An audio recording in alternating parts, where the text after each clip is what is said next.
Jadi batasan birrul walidain itu sebenarnya apa hanya berbentuk perilaku saja atau juga sampai ke dalam hati, itu tidak hanya dalam segi perkataan, tidak hanya dalam segi perilaku, tapi bagaimana hati kita tidak kretek, kan lebih banyak bahasa Maduranya itu apa, tidak ada terbersit hal yang aneh-aneh begitu. Orang tua saya kok nyuruh terus misalkan. Ketika kita di hadapan guru, ketika kita di hadapan orang tua, itu jangan sampai mengandalkan gelar kita, jangan sampai mengandalkan ilmu kita, harus serendah-rendahnya di hadapan guru dan juga. Assalamualaikum warahmatullahi wabarakatuh. Kembali bersama kami lagi di konten yang satu ini, yakni podcast, yang mana dalam hal ini kami mengangkat tema langsung terkait birrul walidaini, ya, berbuat baik kepada kedua orang tua kita, yang mana dalam hal ini kita mendatangkan langsung Ustadz kita selaku dosen di Ma'had Ali Nurul Jadid. Assalamualaikum Ustadz Musta'in. Waalaikumsalam warahmatullahi wabarakatuh. Gimana kabarnya Ustadz? Alhamdulillah baik Mas Susul. Per hari ini Ustadz Musta'in aktif di mana saja nih? Kalau masih di pondok sih, masih aktif fokusnya di di pondok ya, di Ma'had Ali di Pondok Pusat begitu. Dan alhamdulillah sekarang sudah menjadi dosen di Ma'had Ali kayaknya. Ya, alhamdulillah sudah jadi dosen. Mengajar terkait di bidang apa nih? Saya itu kalau di akademik itu di Insya Arabi. Jadi bagaimana teman-teman itu belajar nulis ya berbahasa Arab. Sedangkan di tahusus kan kita ada tahusus. Itu sebelumnya saya megang Fathul Mu'in. Sekarang saya diamanai untuk usul fikih. Dan alhamdulillah kami sendiri pernah belajar kejenengan Ustaz. Kalau Ustadz Musta'in ingat dulu waktu kami di semester 5 kalau tidak salah. Betul. Nah, alhamdulillah nih Ustadz, kali ini kami ditunjuk untuk menjadi moderator ya di kesempatan kali ini terkait pembahasan yang cukup unik nih. Yakni birrul walidaini, berbuat baik kepada kedua orang tua. Yang hari ini itu masih hangat, terkadang bagi anak ini tidak mengetahui batas seorang anak kepada orang tua sejauh mana, dan orang tua kepada anak juga sejauh mana. Iya, benar, betul.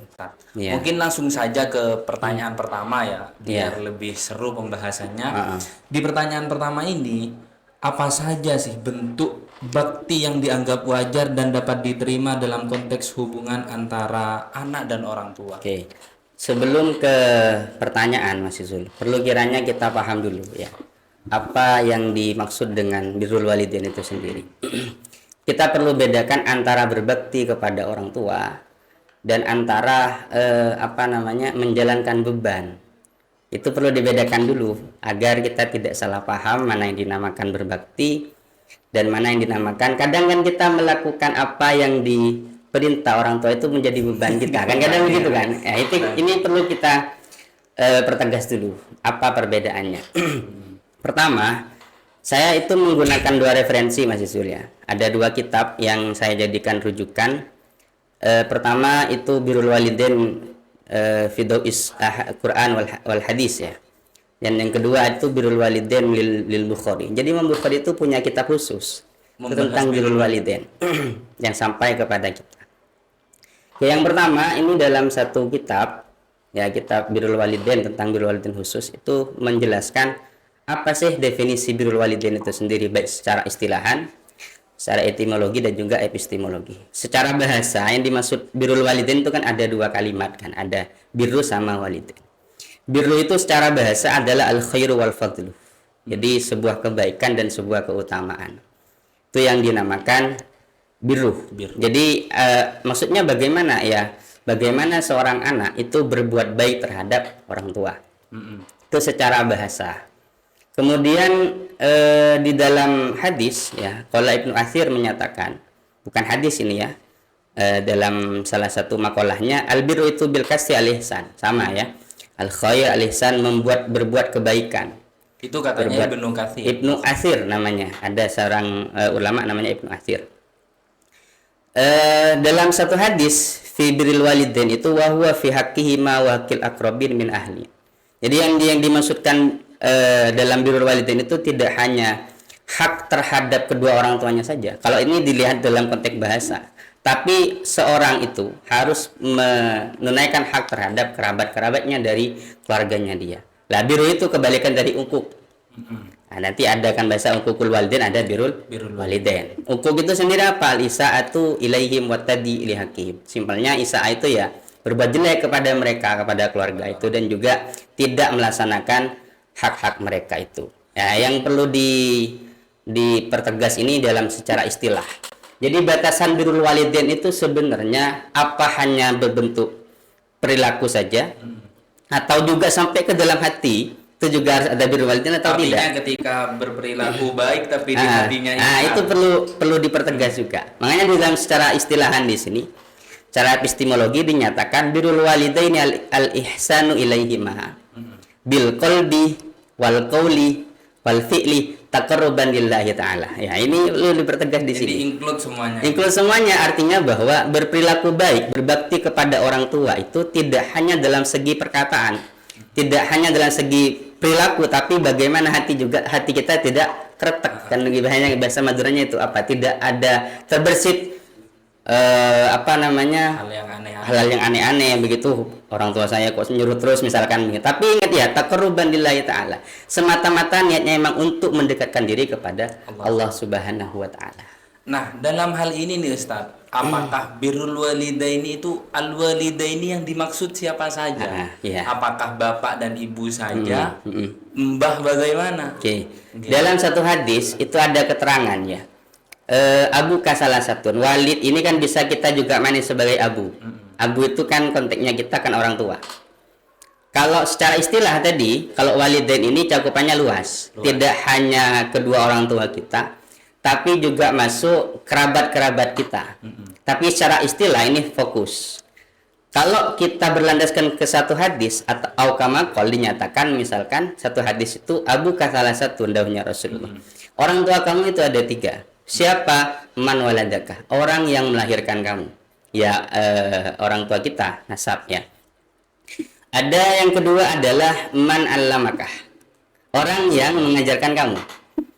Yang ketiga man zawajakah, orang yang menikahkan kamu, artinya mertua, seperti itu.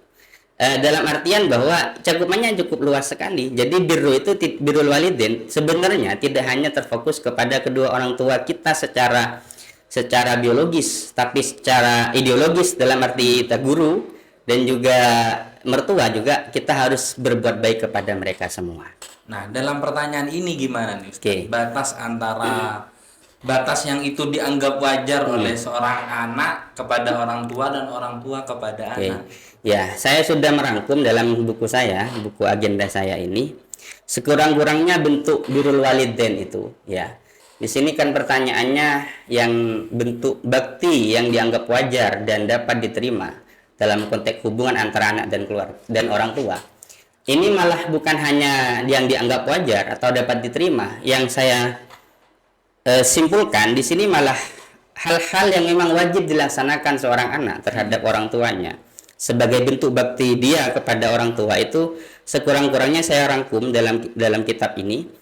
Itu ada 5 ya. Yang pertama berkata halus, linul kalam. Jadi bagaimana seorang anak itu tidak berkata kasar begitu. Jangankan berkata kasar ya. Dalam Al-Qur'an dan juga wala taqul lahuma uffin. Uff saja yang sampai itu sampai menyakiti kepada hati orang tua itu tidak boleh. Jadi harus halus betul. Kalau kita kan diajarkan di desa-desa kita, di daerah kita kan pakai bahasa halus. Kalau dalam kita tradisi Madura maka ada bahasa Madura. Dalam bahasa Jawa juga sama kan, ada bahasa kromo inggil dan seterusnya itu. Itu termasuk ya ajaran sebenarnya, ajaran syariat begitu. Terkadang ada bahasa yang itu mengikuti kultur, bokap, nyokap. Itu sebenarnya apakah itu termasuk bentuk birrul walidain atau tidak kan begitu ya? Tergantung kulturnya. Kalau biasanya kan di masyarakat Madura itu di daerah pesisir khususnya itu perkataannya kasar-kasar semua.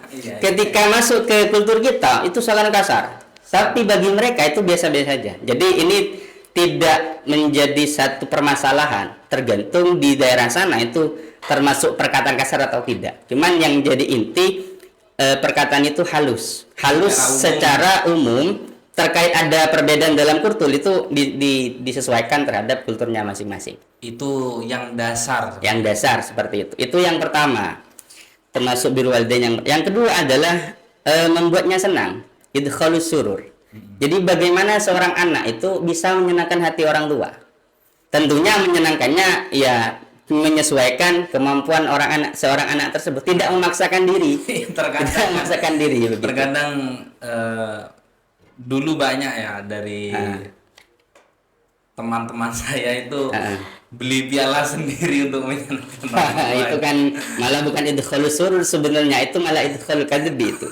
Malah membohongi orang tua kalau seperti itu. Sekalipun menyenangkan tapi kan malah membohongi, itu tidak boleh seperti itu. Itu tidak masuk idkhalus surur sebenarnya. Saya seruput dulu ya. Ustaz, monggo. Oke, itu yang kedua.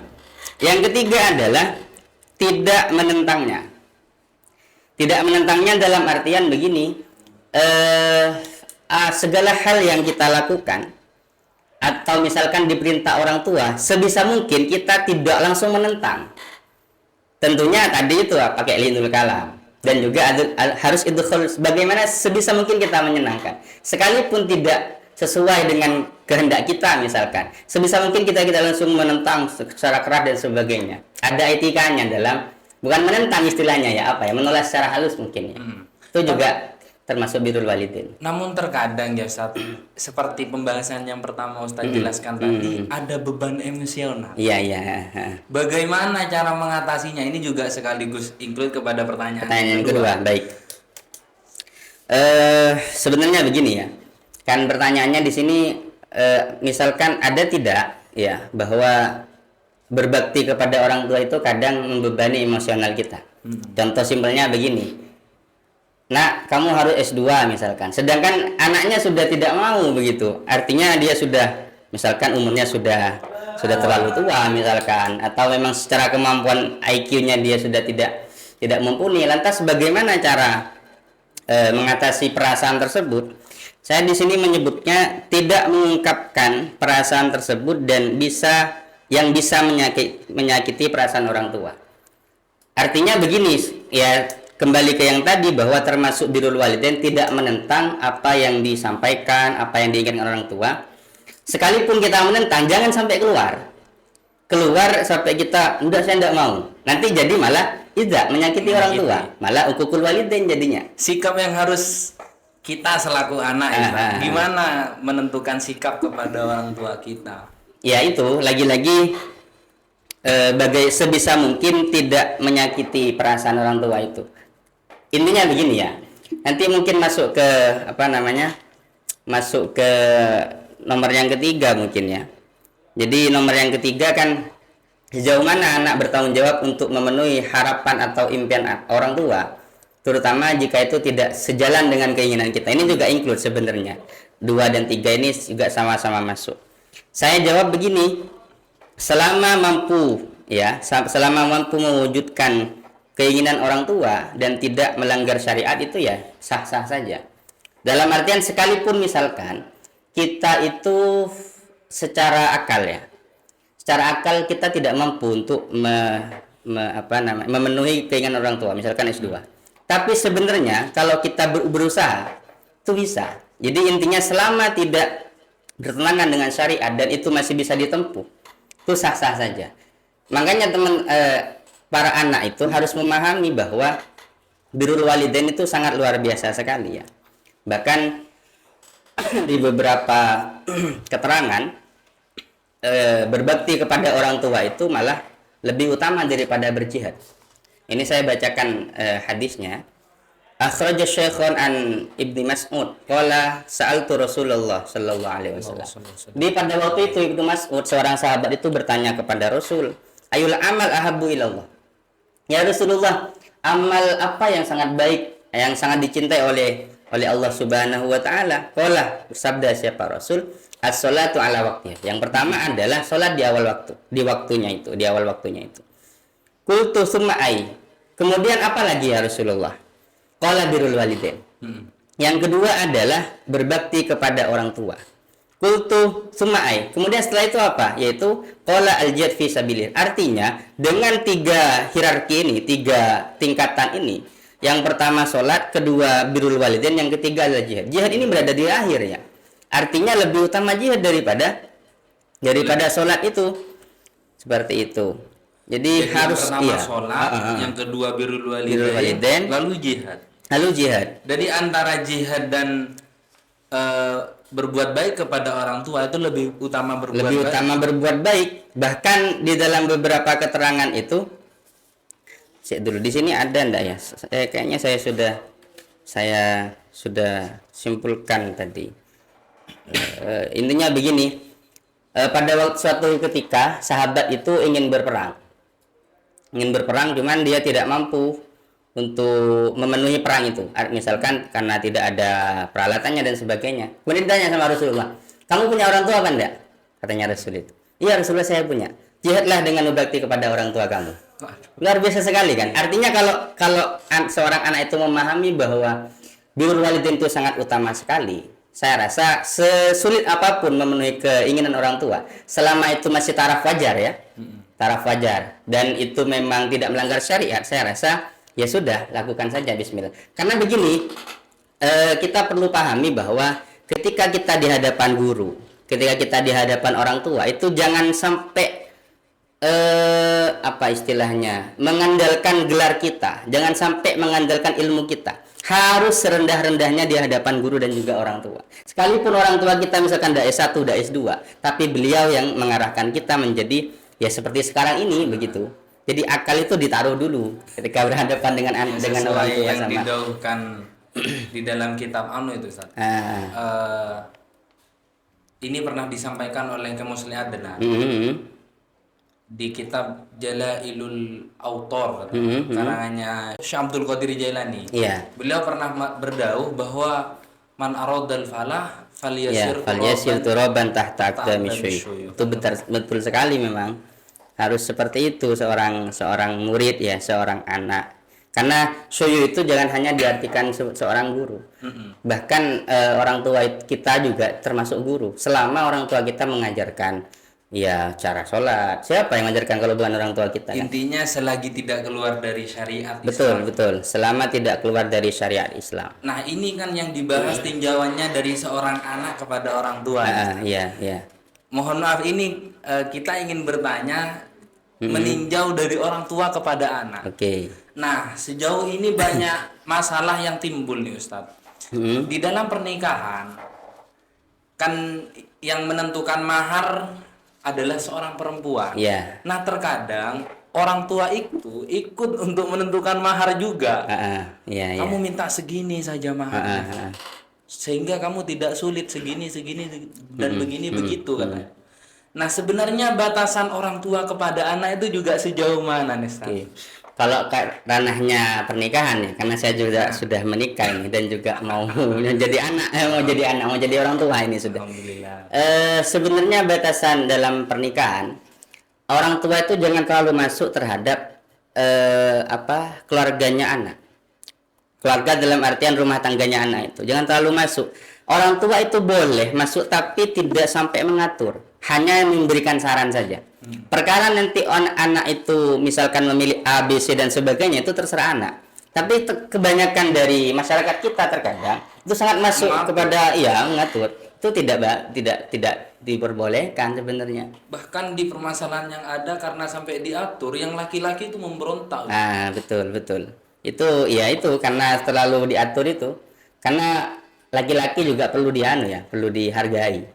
Karena kalau misalkan orang tua itu terlalu masuk kepada rumah tangga si anak, jadi seakan-akan laki-laki itu tidak punya tanggung jawab. Jadi seakan-akan masih masih harus diatur oleh orang tua. Padahal ya laki-laki punya tanggung jawab penuh terhadap keluarganya itu. Sejauh mana atau lebih utama mana nih Ustadz ya, antara anak dengan antara suami dengan orang tua? Oh, ini berat sekali. Oke, sebenarnya bukan masalah lebih utama mana ya, tapi kita selaku misal ya, ini kan perempuan kan yang kita bahas. Misalkan seorang anak perempuan yang sudah menjadi istri, selayaknya tidak membenturkan antara hak seorang suami dan juga hak seorang orang tua. Jadi dan ini juga suami harus paham.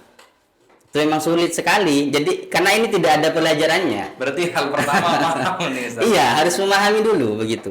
Jadi tidak langsung tidak. Saya tidak menjawab bahwa lebih utama yang satu atau yang dua, tidak. Tapi bagaimana seorang anak itu bisa menjembatani antara hak suami dan juga hak orang tua itu. Sekiranya tidak bertentangan. Kalau di kitab paham nggak ada nih, Ustaz. Saya masih belum ini ya. Tapi katanya ada sebuah keterangan yang menyatakan lebih dahulu suami, katanya begitu. Tapi saya rasa perlu dikritisi kembali ya. Perlu dikritisi kembali. Kenapa? Karena ya orang tua kita misalkan kalau sakit bagaimana dan seperti itu. Jadi teks itu jangan hanya diamini saja. Seperti itu. Nah, terkait sekarang pembahasan yang keempat ini ada cara berkomunikasi yang tepat. Oke. Cara berkomunikasi yang tepat dengan orang tua mengenai batasan-batasan yang perlu diterapkan dalam hubungan agar tetap saling menghormati. Oke. Artinya kita selaku seorang anak menghormati kepada orang tua yang lebih tua dan orang tua juga menyayangi kepada kita. Iya. Karena sejauh ini terkadang hanya kita yang menghormati kepada orang tua. Iya. Atau sebaliknya. Iya. Atau sebaliknya ya. Sebaliknya juga. Cara berkomunikasi dengan orang tua itu sebenarnya simpel ya. Ya kembali lagi ke yang di depan itu. Kalau jawaban saya begini, berkomunikasilah dengan sopan dan santun. Lagi-lagi kembali ke yang di depan itu. Bagaimana perkataan kita harus sopan, santun dan sangat lembut sekali. Atau walaupun misalkan ada beberapa hal yang tidak kita tidak kita sukai terhadap apa dari keputusan orang tua itu, ya bicara dengan baik-baik gitu. Jangan malah, kan banyak sekarang kan anak itu karena tidak suka dengan keputusan orang tua akhirnya minggat kemana-mana, memberontak, dan itu tidak baik. Itu malah menyakiti orang tua, bukan birrul walidain. Jadi sebisa mungkin bagaimana dikomunikasikan, dimusyawarahkan secara baik itu. Tentunya lagi-lagi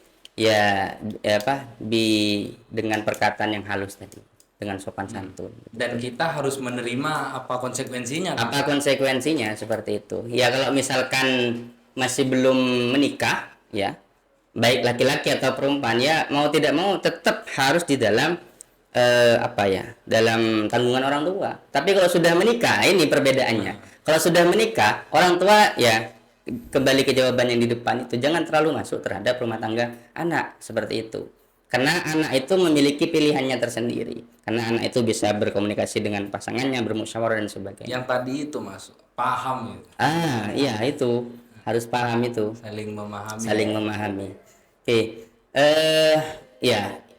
Gini ya, kembali ke topik tadi sebenarnya. Yang termasuk juga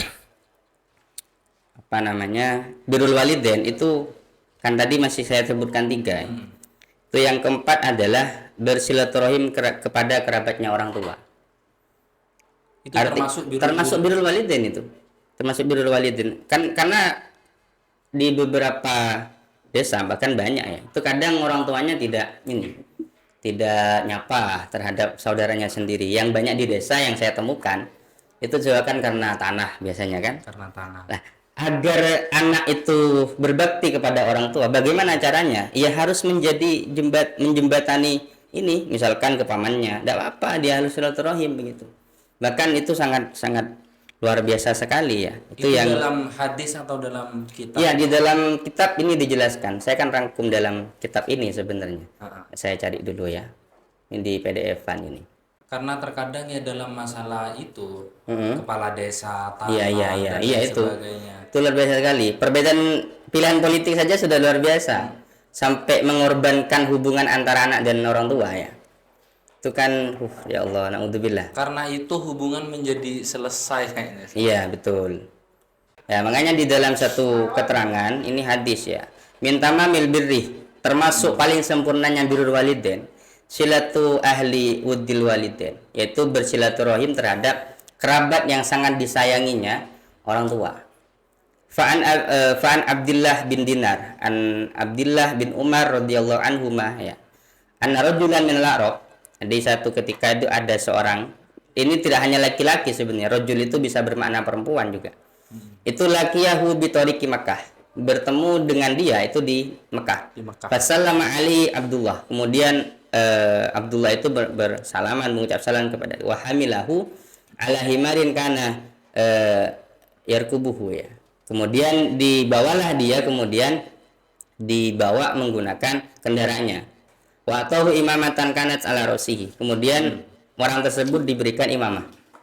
Terus faqala Abdullah bin Dinar, aslahaqallahu innahu minal a'rab. Terus wa innahum yardawna bil yasir. Terus ke belakang, inna abahadza kana wuddan di Umar bin Khattab. Artinya bahwa bapak ini, katanya, bapak ini adalah seorang yang sangat disenangi oleh Sayyidina Umar bin Khattab. Wa inni sami'tu Rasulullah yaqulu inna abarral birri silatul waladi ahla wuddi abihi. Termasuk dari paling berbaktinya seorang anak terhadap orang tua itu adalah silaturahimnya anak terhadap kerabat yang sangat disayangi oleh si bapak.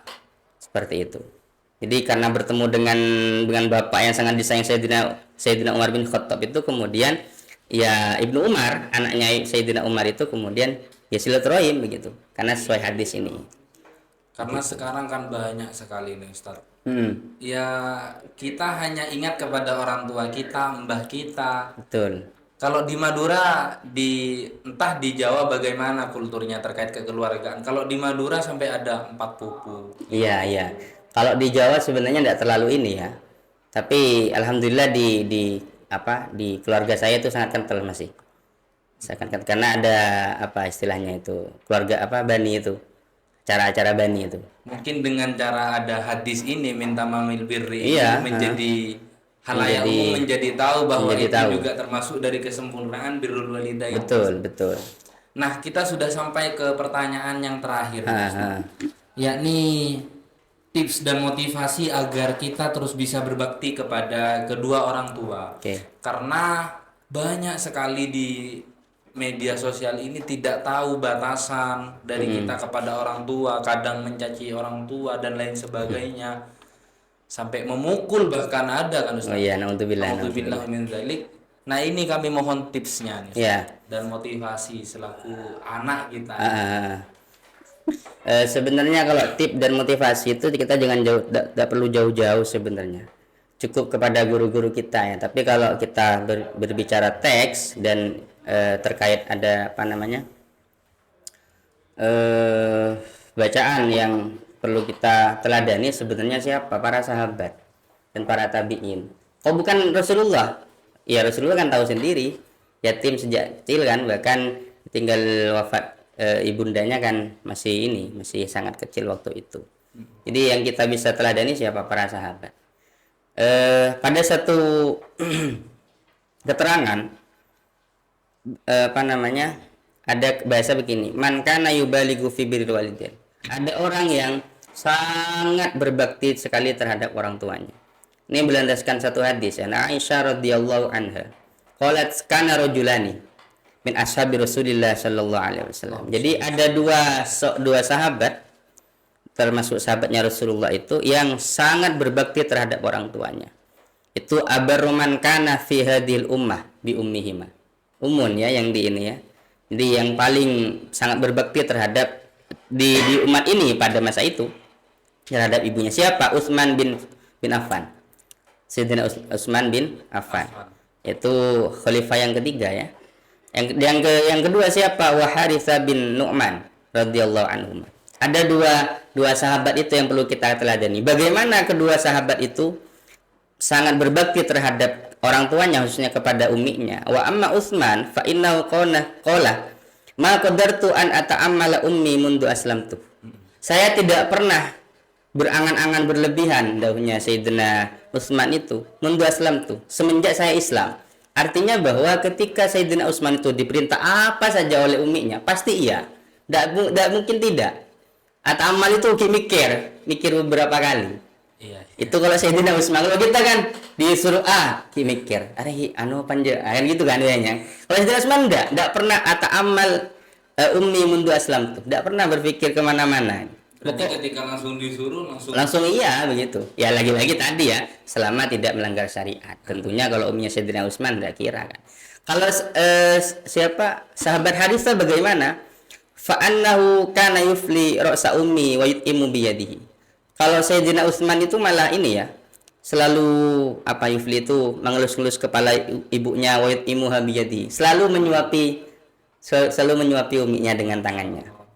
Luar biasa sekali. Walam yastafhimha kalaman qattu. Ta'muru biha yas'alu min indi hatta ayakhruja. Ma aradat ummi. Dan Sayyidina Utsman itu tidak pernah bertanya sedikit pun ketika uminya itu menyuruh. Sampai Sayyidina Utsman mau keluar dari dalamnya itu kemudian bertanya, "Umi, jenengan pengen apa?" Umi pasti seperti itu ketika mau keluar itu. sulit sekali. Itu kan luar biasa sekali Sayyidina Harithah itu. Ini juga ada keterangan dari Abi Hurairah ya. Wa an Abi Hurairah annahu kana idza arada ayakhruja min baiti waqafa ala babi ummihi. Jadi keterangan dari Abi Hurairah menyatakan bahwa Sayyidina Harithah ketika hendak mau keluar dari dalamnya, dari rumahnya itu waqafa ala babi ummihi. Dan langsung keluar gitu ya, masih menang dulu. Assalamualaikum ya ummahu warahmatullahi wabarakatuh. Fayaqul. Jadi salamnya itu romantis sekali. Simpelnya pokoknya basa-basi dulu lah. Dan seterusnya. Itu kalau kita baca sirah-sirah itu luar biasa ya. Di bagaimana para sahabat itu istilahnya memuliakan ibu-ibunya, memuliakan umi-uminya itu. jangan kemana-mana saja. Bagaimana Sayyidina Harithah itu tadi ya. Bagaimana Sayyidina Harithah itu menyisir rambut ibunya, kemudian memberi makan dengan tangannya. Kalau bisa istiqomah kayak gitu luar biasa sekali. Jadi motivasi kita kepada itu sudah cukup sebenarnya. Seperti itu. Dan jangan untuk yang terakhir mungkin ini ya. Bagi teman-teman mungkin ya yang sudah orang tuanya wafat duluan, jangan berkecil hati. Ada tidak misalkan berbakti kepada orang tua tapi orang tua kita sudah wafat? Ada. Jadi ulama sudah meringkasnya dalam literatur turos itu, sekurang-kurangnya ini banyak sekali ya. Saya ringkas saja. Yang pertama, bagaimana cara kita orang anak misalkan agar bisa tetap birrul walidain terhadap orang tua? Yang pertama, bacakan istighfar, al-istighfar lahuma. Itu yang pertama. Banyak itu keterangan hadisnya, Al-Qur'annya. Kemudian yang kedua, ad-du'a lahuma. Doakan, orang tuanya itu doakan setiap selesai sholat misalkan. Itu yang kedua. Termasuk birrul walidain. Kedua orang tua kita sudah mendahului. Apakah misalkan mendoakan orang tua masih ada itu tetap juga birrul walidain begitu ya. Yang ketiga, qada'uddain. Misalkan orang tuanya misalkan wafat, masih ada tanggungan hutang, itu wajib dibayar. Itu termasuk birrul walidain. Banyak sebenarnya di sini. Ada qada'in nudur, misalkan orang tuanya punya nadar tidak kesampaian, ya harus dibayar anaknya. Itu termasuk birrul walidain. Qada'ul kafarat ya dan seterusnya. Banyak sebenarnya. Kadang di hari ini nggak mau tahu Ustaz yang hutang orang tua saya. Nah, itu yang repot kan. Jadi ya susah-susah gampang jadi anak itu ya. Memang harus paham betul bagaimana kita harus birrul walidain kepada orang tua itu. Nah, mungkin hanya ini yang terakhir ya Ustaz. Iya. Terima kasih sudah menerima undangan dari kami selaku mengadakan acara ini nih Ustaz. Nah, ada beberapa kesimpulan nih terkait pembahasan yang dibahas barusan. Yang pertama, terkait kita selaku anak tentunya harus berbicara kepada orang tua dengan bahasa yang itu sangat halus. Bahkan ketika kita tidak suka pun kepada orang tua, kita sudah disebutkan bahwa yang dinamakan termasuk birrul walidain itu include semuanya. Jangan hanya dari badan kita, namun juga hati kita juga harus include, tidak boleh ingkar kepada orang tua. Ketika sudah kita di hati ingkar, namun secara realita pekerjaan kita halus kepada orang tua, itu juga tidak dinamakan birrul walidain kan ya Ustaz? Betul. Nah, namun ada ini pembahasan yang paling unik dauhnya beliau Ustaz Musta'in, bahwa yang menjadi pembahasan inti dari hubungan anak kepada orang tua dan orang tua kepada anak itu saling memahami di antara keduanya. Betul. Karena ketika ia saling menang, misalnya orang tuanya menyuruh anaknya untuk kawin dengan si A atau harus kuliah S2 katanya beliau tadi. Namun si anak tidak mempunyai kemampuan untuk sekolah S2, masa orang tua harus memaksakan anaknya? Betul. Artinya ada beliau saling memahami lah antara orang tua kepada anak dan anak kepada orang tua. Seperti itu. Dan juga termasuk dari birrul walidain ketika semoga orang tua kita dipanjangkan oleh Amin, umurnya. amin, Misalnya amin. ada orang tua dari teman-teman kita yang sudah mendahului, maka cara birrul walidain kita selaku anak kepada orang tua kita yang telah mendahului kita, maka dengan cara mendoakan, mengistighfari dan lain sebagainya. Seperti juga membayarkan hutangnya, membayarkan nazarnya yang itu masih belum dilaksanakan oleh orang tua, ya anaknya itu yang harus menyelesaikannya. Karena itu juga termasuk dari birrul walidain ini, seperti yang beliau sampaikan di literatur kitab yang ada. Mungkin hanya sekian ya Ustaz. Ya, ya. Dari kami, terima kasih yang sebanyak-banyaknya. Ya, sama-sama. Assalamualaikum warahmatullahi wabarakatuh. Waalaikumsalam.